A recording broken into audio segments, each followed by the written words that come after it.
So Halabja is very much in the minds of my people and my city, and we really think that Halabja is an example of the things we don't want to happen in this world. شاري هەڵەبجە لەناو هەموو مێشکی هاوڵاتیانی شارەکەی منە یا قوڵاتەکەی منە هەیە هەمومان ئەوەمان نەئەویست کە ڕووگە لەسەر هەڵەبجە لەسەر ڕابردی هەڵەبجە. That is extraordinary, and that is the fruit of smart farmers working together all over the world with people like you.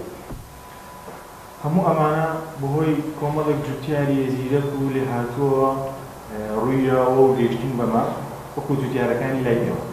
We are completely open and happy to cooperate with you, to start partnerships with you.